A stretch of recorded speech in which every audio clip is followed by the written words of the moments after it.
بسم الله الرحمن الرحيم.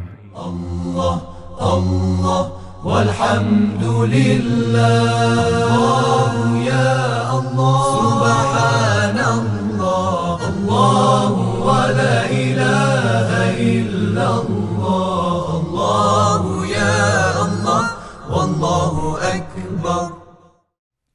اعوذ باللہ من الشیطان الرجیم، بسم اللہ الرحمن الرحیم۔ رب اشرح لی صدری ویسر لی امری واحلل عقدۃ من لسانی یفقہوا قولی، اللہم صل علی محمد وآل محمد۔ تجوید اور ناظرہ تلاوت کے حوالے سے ہماری گفتگو چل رہی ہے، انشاءاللہ تعالی خدا اپنے بارگاہ میں قبول فرمائیں اور ہمیں قرآن پڑھ کر سمجھ کر اور اس پر عمل کرنے والوں میں سے ہمارا شمار فرمائیں۔ ہماری بحث چل رہی تھی حمزے کے اندر۔ حمزہ کی ہمارے پاس دو قسمیں، یا حمزہ وصل ہے یا حمزہ قطع ہے۔ حمزہ قطع چاہے کلام کے ابتدا میں آ جائے چاہے درمیان میں آ جائے، وہ ہر حالت میں پڑھا جاتا ہے۔ حمزہ وصل بعض اوقات جو ہے پڑھا جاتا ہے اور بعض اوقات نہیں پڑھا جاتا ہے۔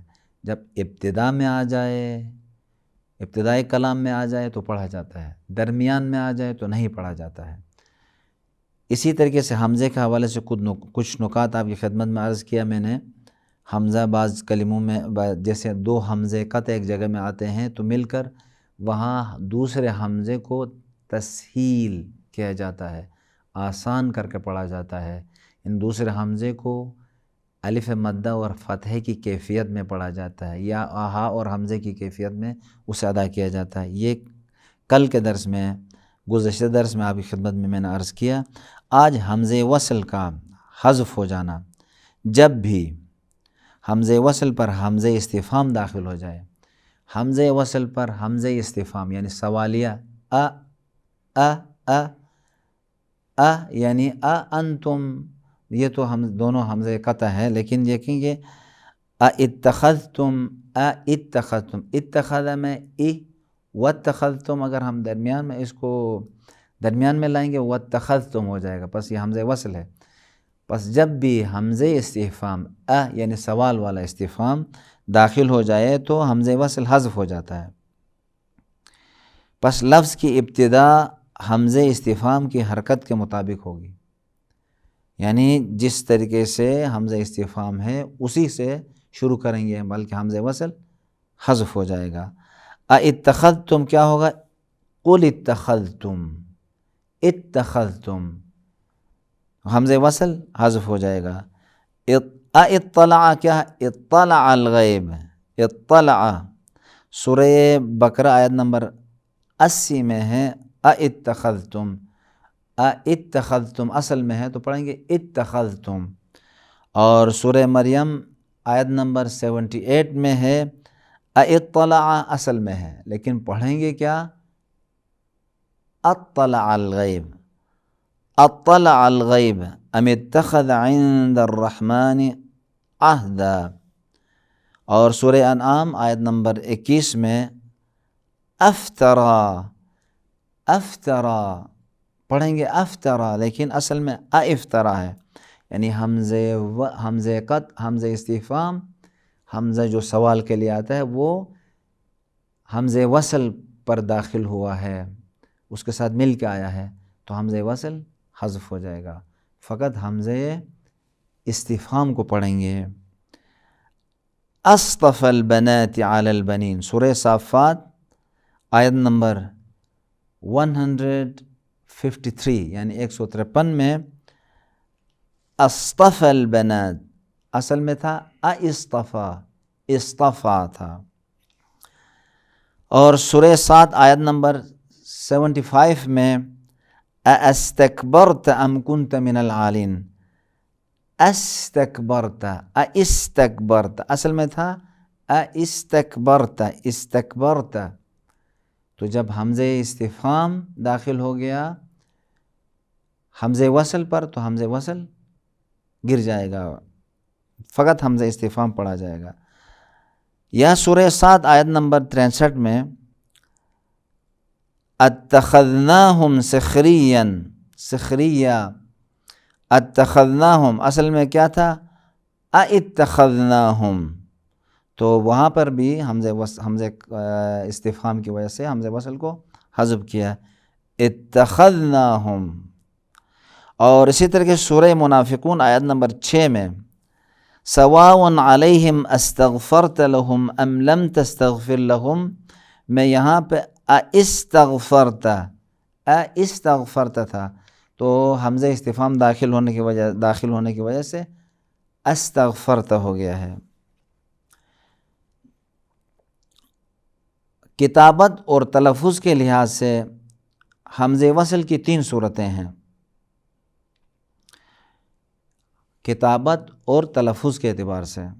سب سے پہلی قسم کیا ہے؟ حمزہ وصل کتابت میں آتا ہے اور تلفظ میں نہیں آتا ہے، جس کی بحث پہلے گزر گئی، جیسے وَاخْفِضْ لَهُمَا جَنَاحَ الذُّلِّ مِنَ الرَّحْمَةِ، کیوں؟ درمیان میں آنے کی وجہ سے کتابت یعنی تلفظ میں نہیں آتا ہے لیکن لکھنے میں آتا ہے، جو اب تک ہم نے بحث کی اس میں۔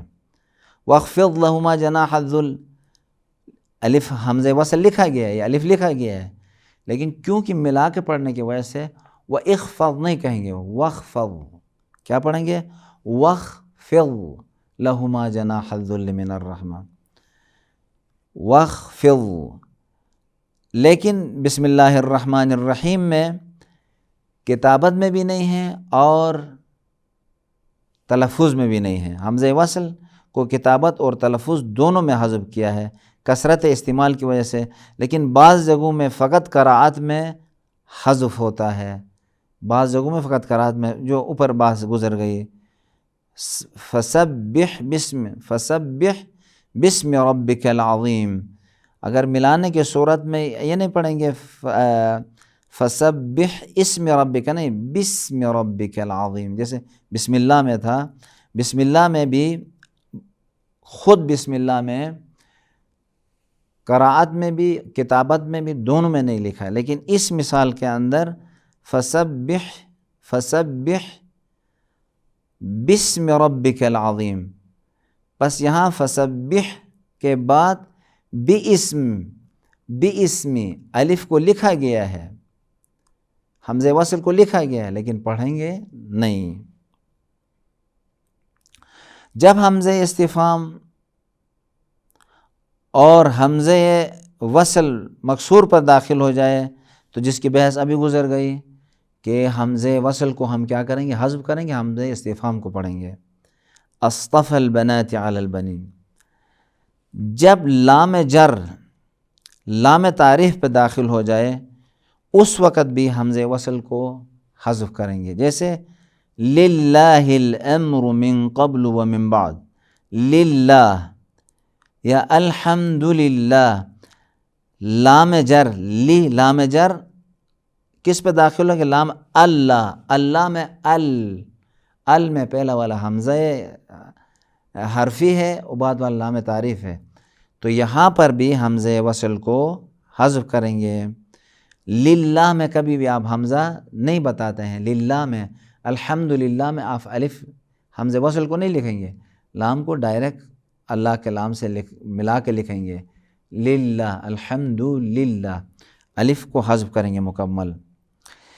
ذیل کے موارد میں یہ جو مثالیں میں آپ کی خدمت میں عرض کروں گا، ان میں حمزہ وصل کتابت اور تلفظ دونوں میں آتا ہے، یعنی حذف نہیں ہوتا ہے جب حمزہ وصل ابتدا میں آئے۔ ظاہر بات ہے، یہ ہم نے پہلے بھی کہا ہے کہ جب ابتدا میں آ جائے پڑھ جیسے الرحمن، اضرب، انصر، جب حمزہ وصل 2 ساکن حرف کے درمیان آ جائے پھر بھی حمزہ وصل پڑھا جائے گا، یا اللہ، یا اللہ، یا کے بعد زبر کے بعد یا کیا ہے؟ ساکن ہے، الف مدہ ہے، اللہ، اللہ، ال کے بعد لام بھی ساکن ہے، تو پھر یہاں پہ حمزہ حذف نہیں ہوگا بلکہ پڑھا جائے گا، یا اللہ نہیں پڑھیں گے، یا اللہ پڑھیں گے۔ اچھا، جب حمزہ وصل 2 ساکن حروف کے درمیان آ جائے، جیسے یا اللہ میں یا کا الف اور لفظ اللہ کا پہلا لام دونوں ساکن ہے، تو یہاں پر تلفظ کیا جائے گا، کس کو؟ حمزہ کو، لکھا بھی جائے گا۔ دوسرا مورد یہ ہے کہ یا حمزہ وصل کی ضرورت شعری کی وجہ سے، بعض اوقات حمزہ وصل قانون کے طور پر حذف ہونا چاہیے، لیکن شعر کی ضرورت شعری کی وجہ سے حمزہ وصل کو لکھتے ہیں۔ وَكُلُّ اثنتین إِلَى افتراق، تو یہاں پر جو ہے وَكُلُّ اثنتین، کیونکہ اثنتین میں بھی ہمیں کیا کرنا تھا؟ کل اثنتین ہونا چاہیے تھا، لیکن شعر کی وجہ سے کل اثنتین پڑھتے ہیں۔ اس کے بعد ایک اور نقطہ یہ ہے کہ حمزہ استفہام کا حکم جب وہ ال معرفہ پہ داخل ہو جائے، جب بھی حمزہ استفہام ال معرفہ پہ داخل ہو جائے دو طریقوں سے پڑھیں گے۔ پس حمزہ استفہام جب حمزے پر آتا تھا، یعنی حمزہ وصل پہ آتا تھا جیسے فعل میں، تو اس کو حذف کرتے تھے۔ اب جو ال معرفہ کے ساتھ یعنی حمزہ وصل حرفی کے ساتھ آ جائے تو دو طریقوں سے پڑھیں گے۔ ایک تو یہ کہ 6 حرکت کے برابر کھینچ کے پڑھیں گے، کیا ہے؟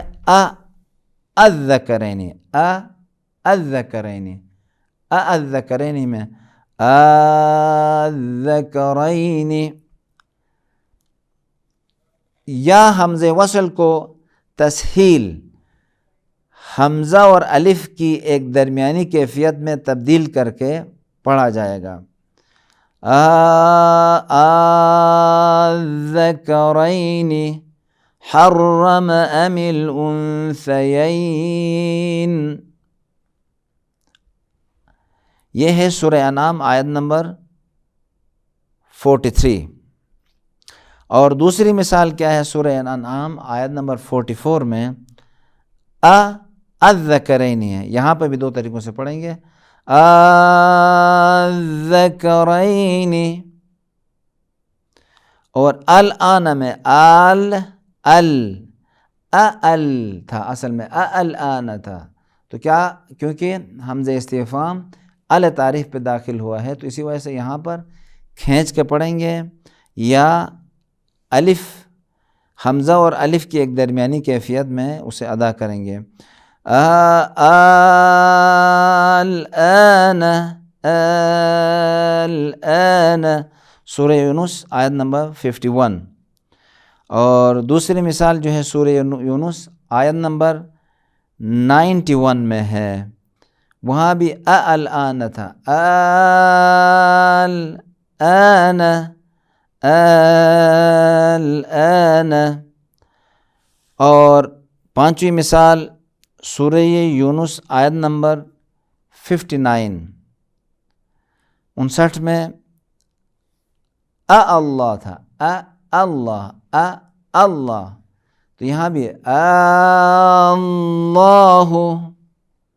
اذن لکم ام علی اللہ تفترون۔ اور سورہ نمل کی آیت نمبر 59 میں بھی اسی طریقے سے اللہ، اللہ اذن لکم ام علی اللہ تفترون۔ اسی طریقے سے سورہ نمل آیت نمبر 59 اللہ، اللہ خیر ام ما یشرکون۔ نوٹ: پڑھنے والے کے لیے ضروری ہے کہ حمزہ وصل کو تحقیق کے ساتھ نہ پڑھے، زبر دے کر واضح ادا نہ کرے، جیسے الآن، اس طریقے سے نہیں، الآن، الآن۔ یا دوسرا نقطہ یہ کہ حمزہ وصل کو مکمل ہاں میں تبدیل نہ کرے، الآن نہیں، الآن نہیں، بلکہ اوپر بیان شدہ طریقے تسہیل یعنی ایک درمیانی کیفیت میں ادا کرے۔ یہاں تک حمزے کی بحث ختم ہو گئی۔ اگرچہ یہ بحث تجوید کی بحث میں ہم مطرح کر سکتے ہیں، لیکن کیونکہ حمزہ کے بارے میں گفتگو ہوئی تھی، اسی لیے حمزہ کے جتنے موارد قرآن کریم میں بیان ہو سکتے ہیں، اس لیے ان کو ہم نے یہاں پہ بیان کیا۔ تو انشاءاللہ اگلے درس تک اجازت چاہتے ہیں آپ سب سے. آپ پریکٹس کریں گے، مشق کریں گے. خدائے بزرگ و برتر ہم سب کا حامی و ناصر اور پروردگار عالم تمام قرآنی خدمت کرنے والوں کی حفاظت فرمائے. والسلام علیکم ورحمۃ اللہ وبرکاتہ. اللهم صل على محمد وآل محمد. اللهم صل على محمد